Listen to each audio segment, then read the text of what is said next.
Vitajte pri počúvaní podcastu spoločenstva Martindom. V tejto sérii nás Mário Tomášik sprevádza témou jubilejného roka a Božích pozvaní, ktoré sú s ním spojené. Vítam vás pri ďalšom podcaste, ktorý točíme pre vás k jubilejnému roku. Ďakujem za všetky spätné väzby a povzbudenia a som rád, že sa môžeme takto znova vidieť a počuť. Dnes by som chcel hovoriť o ďalšom takom fenoméne jubilejného roku a to je sloboda. Hovorili sme o tom, že vlastne všetky také tie skutočnosti a pozvania, ktoré nám Boh dáva skrze jubilejný rok, vám skúsime predstaviť a dnes je to sloboda. Hovorili sme o tom, že budeme sa hrať so slovom brána, lebo to je jedna z kľúčových vecí jubilejného roku, takže dnes to bude brána slobody alebo brána do slobody, aby sme mohli ňou vojsť a aby sme mohli vo svojom živote zažívať viac slobody, ktorú nám dáva Boh.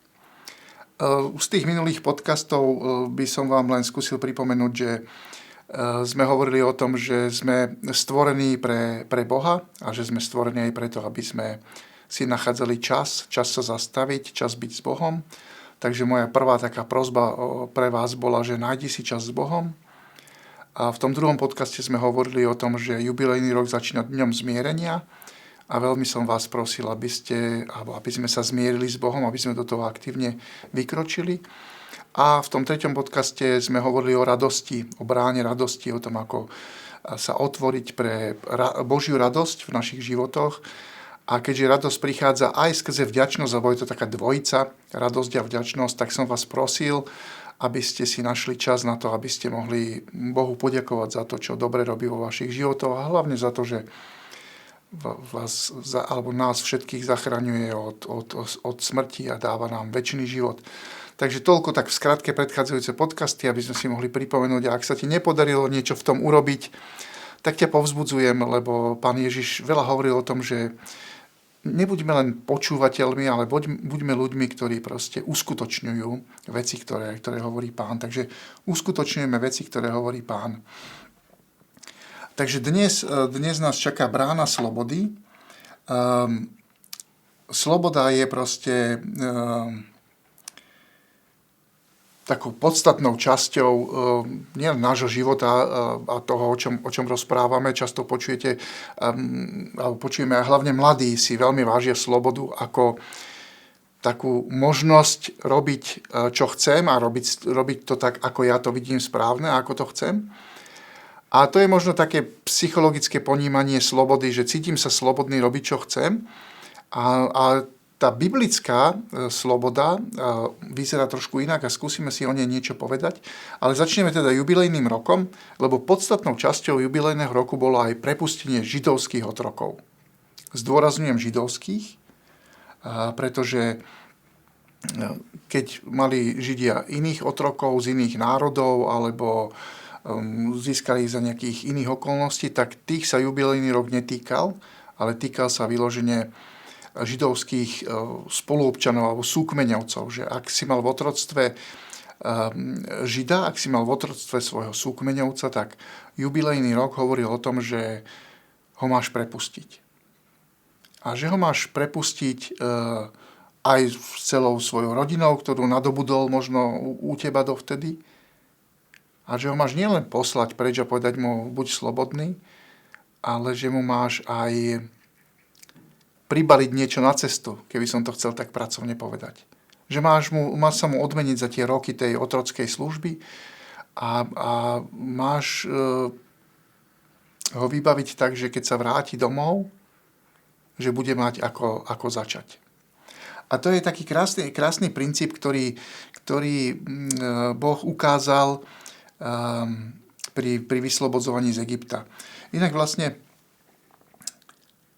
celá Božia argumentácia o tom, aby Izrael prepustil svojich otrokov židovských, je založená na tom, že Boh hovorí, lebo ty si bol otrok v Egypte a ja som ťa vyslobodil. A je to niekoľkokrát v písme spomenuté, už len v tých samotných textoch. Pamätaj, že Pán tvoj Boh ťa vyslobodil, keď si bol v egyptskej krajine a preto ti ja dnes prikazujem toto, aby si prepustil proste svojich židovských otrokov. A o tom prepúšťaní z otroctva sa hovorilo aj na viacerých miestach v písme a Deuteronomium 15, čiže posledná kniha Mojžišovho zákona, hovorí o tom, že nie na ten 50. jubilejný rok, ale Mojžiš hovorí o tom, že každý 7. rok, tak ako je to sabatný rok, aby to bol rok úľavy. Každý 7. rok úľavy, alebo podľa rôznych prekladov rok odpustenia dlhov, alebo uvoľnenia z dlhov, alebo uvoľnenia zo zajatia. A tam sa píše, ak sa ti predá tvoj brat, lebo vlastne to bola jediná možnosť, ako sa dostať do otroctva, že Izraeliti nebojovali proti sebe a nebrali si ako navzájom svojich súkmeňovcov za vojnových otrokov, ale otrokom si sa stal vtedy, keď naozaj si sa dostal do úzkých, do núdze, niečo sa nepodarilo, stádo poškodila divá zver, alebo tvoje pole zaliala voda, alebo čokoľvek takéto, alebo zomrel ti niekto, kto ti pomáhal a živil ťa. Čiže do otroctva si sa predával. Že, tak ako sa hovorí, keď sa ti predá tvoj brat, lebo už nemá na jedlo, alebo nemôže sa starať o seba, o svoju rodinu, tak sa ti predá do otroctva. Ak sa ti predá tvoj brat Hebrej alebo Hebrejka, nech ti slúži 6 rokov a v 7. roku ho prepustíš na slobodu. A tu je to znova spomenuté, že nielen tak ho prepustíš na slobodu, ale ďalší verš hovorí, ale dáš mu na cestu zo svojich oviec, zo svojho humna a zo svojho lisu, čím ťa požehnal Pán tvoj Boh.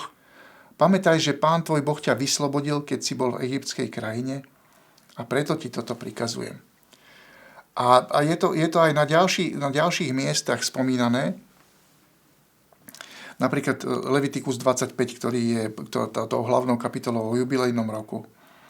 Pán hovorí, že ak by si však nebol takýmto spôsobom vykúpený počas jubilejného roku, že by sa niekto za teba nezaručil, tak v jubilejnom roku nech teda odíde ten otrok na slobodu aj so svojimi deťmi.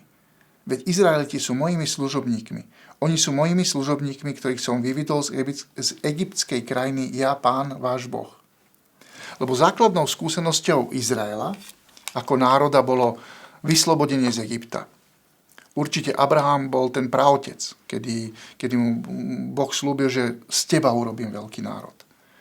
Ale tá úplná realita toho národa sa vlastne udiala v Egypte, kedy vlastne z malej skupinky Izraelitov, ktorí tam boli a ktorých vlastne Jozef pozval svojich súrodencov, svoju rodinu, aby žili s ním v Egypte, pretože on bol druhý človek Egypta a chcel sa o nich postarať, keďže na celom svete bol hlad iba v Egypte, nie vďaka Jozefovej múdrosti, ak si pamätáme tie biblické pasáže. Takže on ich pozval a dobre sa o nich postaral.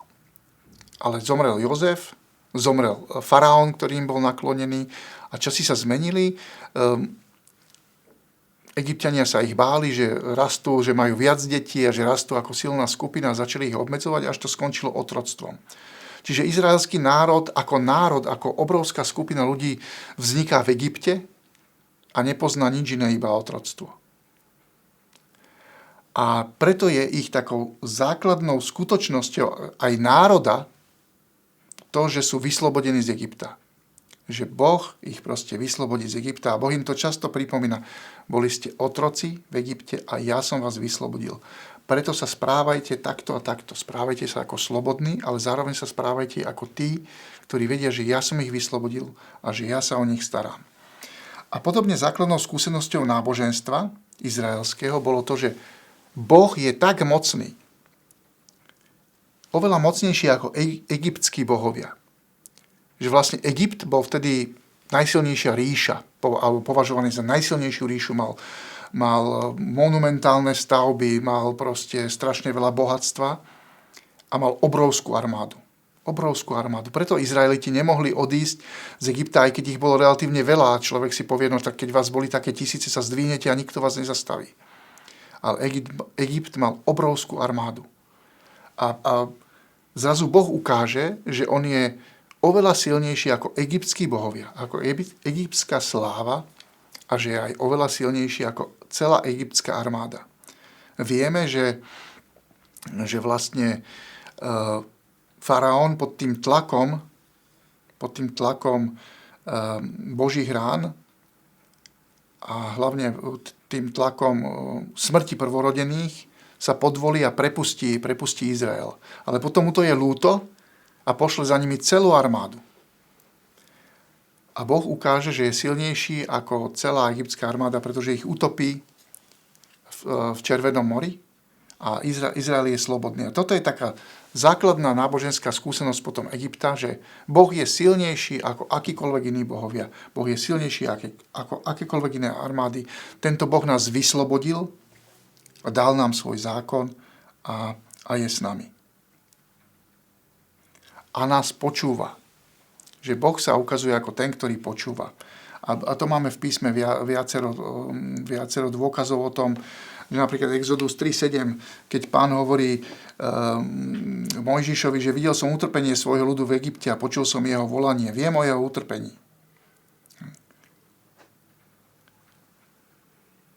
Vyslobodil ich z Egypta, aby boli jeho národ, aby im mohol dať zákon, aby ich mohol viesť.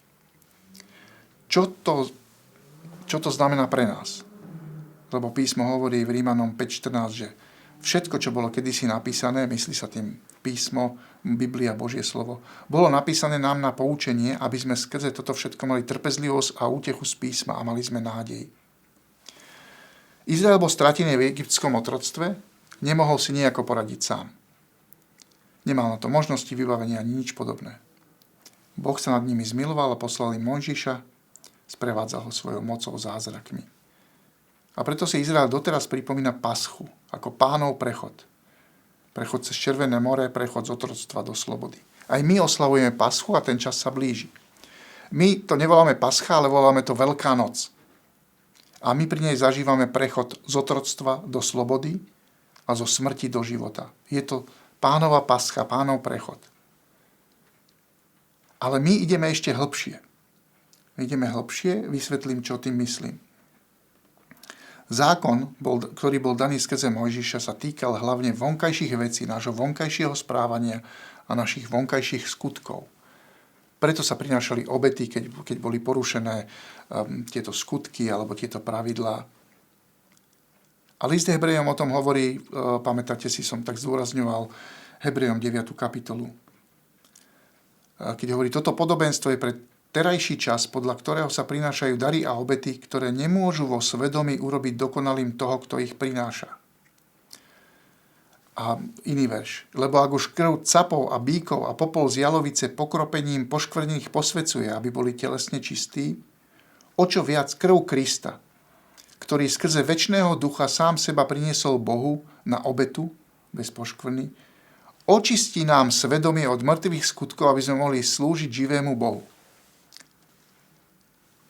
Ježiš a to, čo pre nás urobil, sa nedotýka len našich skutkov a niečoho, čo by sme mohli nazvať nejakých vonkajších vecí. Ale ide absolútne do hĺbky, ide do hĺbky našej bytosti, ide do nášho svedomia, ide do nášho srdca, ide do nášho prežívania, ide do najhlbších častí nášho života, ide do našich motívov. A tam nás chce očistiť, tam nás chce urobiť slobodnými a tam nám chce priniesť život. Mohli by sme to tak pracovne nazvať, že ide o zvnútornenie zákona. Zákon sa týkal vonkajšku, ale prichádza k takému úplnému zvnútorneniu. A proroci o tom hovorili, ak poznáme písmo, vieme o tom, že proroci začali hovoriť, že s obetami nie je úplne všetko v poriadku. Dokonca, že Pán Boh ich nechce. Čo bolo takmer rúhanie na tú dobu, vysloviť sa proti obetám. A hovorí, že, alebo proti celému zákonu alebo zmluve. A hovorí, že príde čas, kedy Boh uzatvorí novú zmluvu s Izraelom. A že tá zmluva sa bude týkať srdca, sa bude týkať nášho vnútra. A že to urobí Duch Svätý.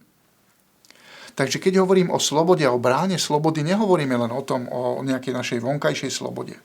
Isté, že nikto z nás nechce byť niekde zatvorený, alebo byť obmedzený na osobnej slobode, alebo byť na nejakých nútených prácach. Čiže vonkajšia sloboda je veľmi dôležitá.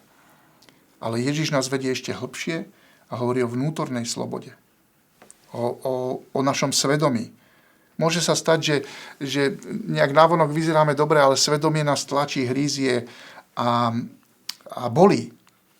A Ježiš ide sem do nášho svedomia a to nám pripomína list Hebrejom. To nám pripomína list Hebrejom a hovorí o tom, že usilujme sa o ísť absolútne do hĺbky s Bohom. Absolútne do hĺbky.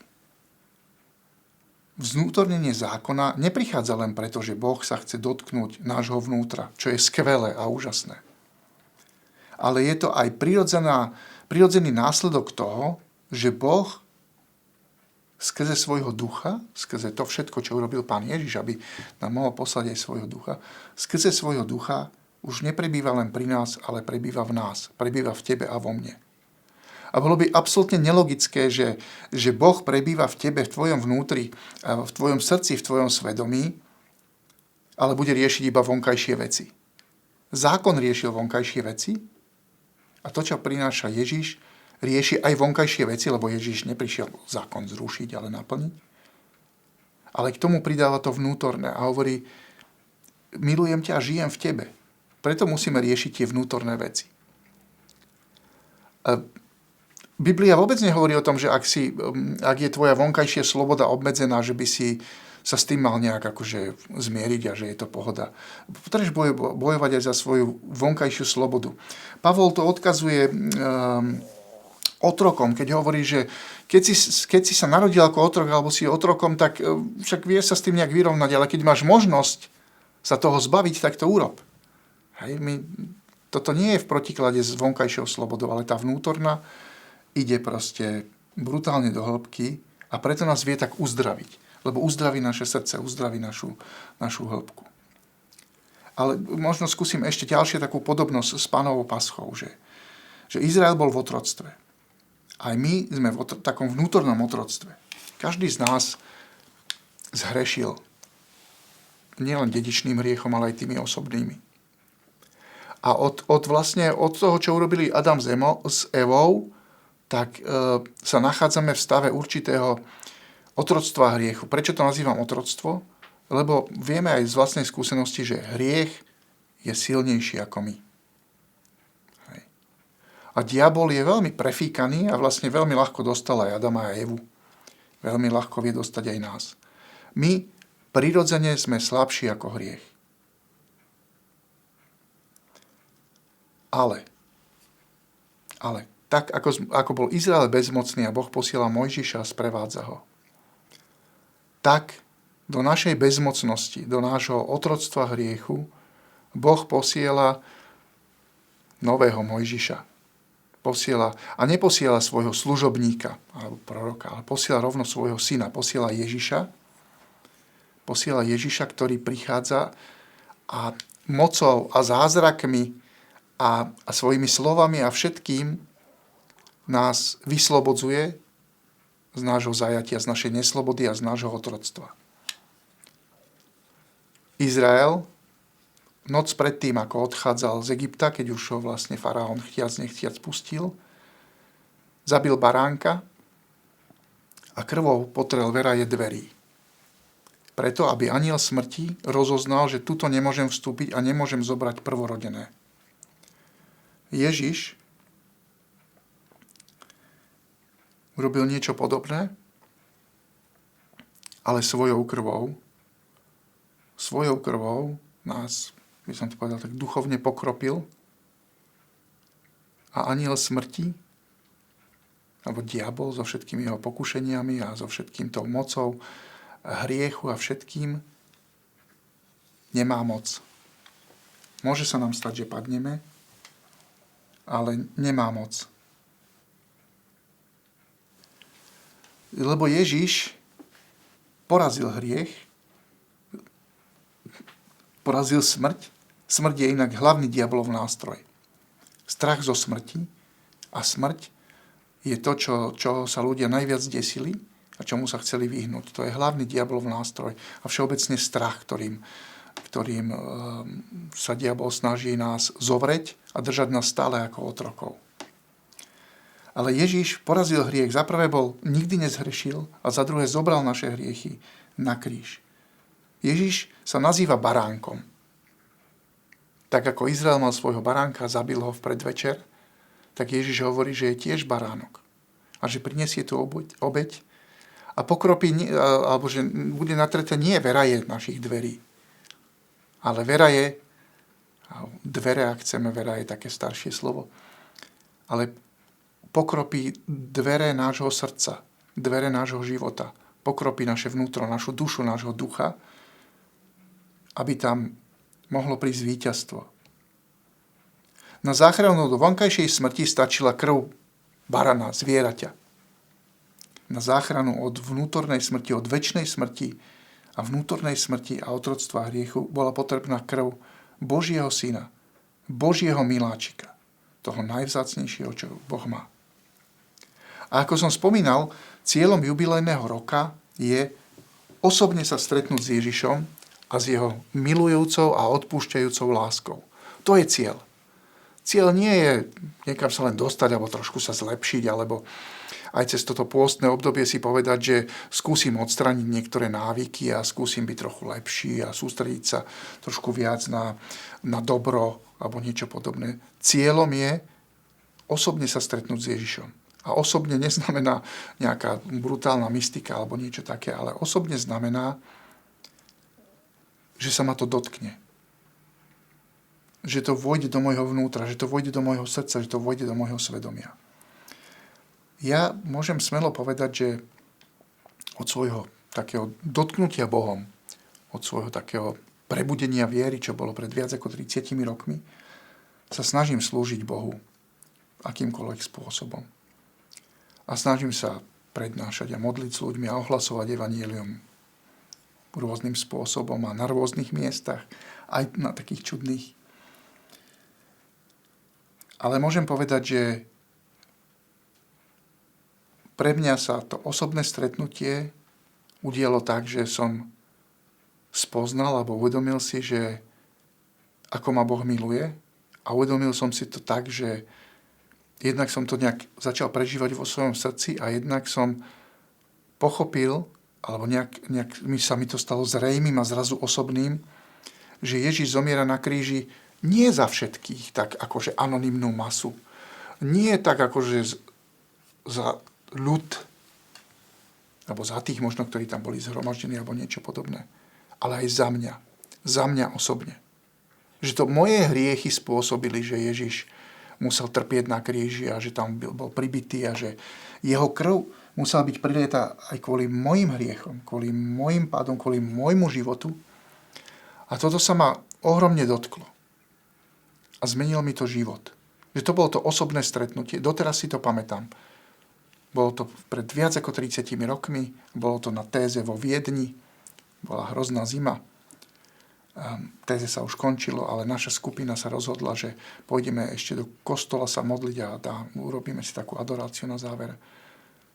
Tam sa toto udialo, že to bolo úplne osobné pre mňa niečo bytostné. A preto ti chcem povedať, že toto je najčastejší spôsob za tých viac ako 30 rokov, som to tak, by som povedal, že štatisticky zistil, toto je najčastejší spôsob, kedy ľudia prežijú také osobné stretnutie s Ježišom, keď pochopia, že to bolo za nich. Čiže keď to obrátim do tej osobnej roviny, chcem ti povedať, že Ježiš bol bičovaný, mučený a ukrižovaný za teba, lebo aj teba miluje.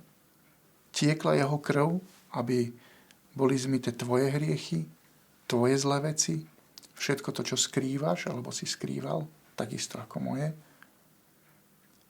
A Ježiš prináša obeť, ten baránok za teba z lásky.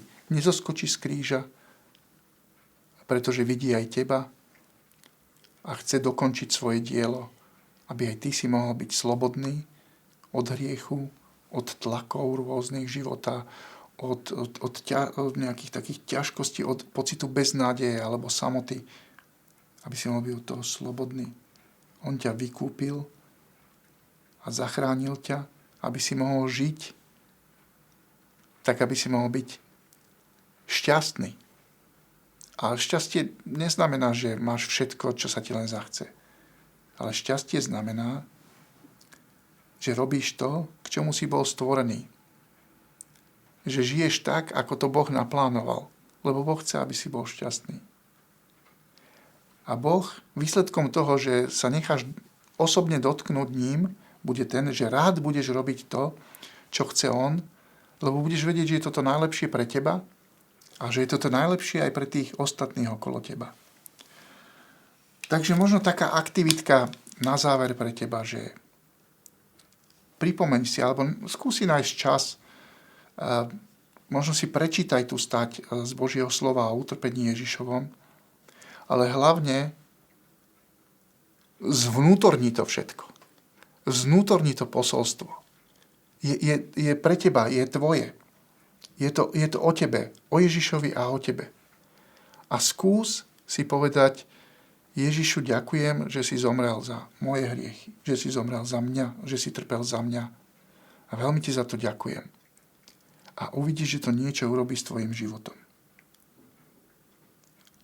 A na budúce budeme hovoriť o niečom, čo súvisí s týmto osobným stretnutím alebo s osobným dotykom. A to bude ako dôverovať Bohu alebo o dôvere v Boha. A na záver mi zasa dovolte, aby som sa chvíľu pomodlil. Predrahý Ježiš, ty, ktorý si šiel až do krajnosti, ty, ktorý miluješ do krajnosti, ty, ktorý odpúšťaš do krajnosti, ty, ktorý máš sílu poraziť každý hriech, aj ten najťažší, aj ten najhorší, aj ten najväčší. A nielen ho poraziť, ale že máš sílu ho aj odpustiť.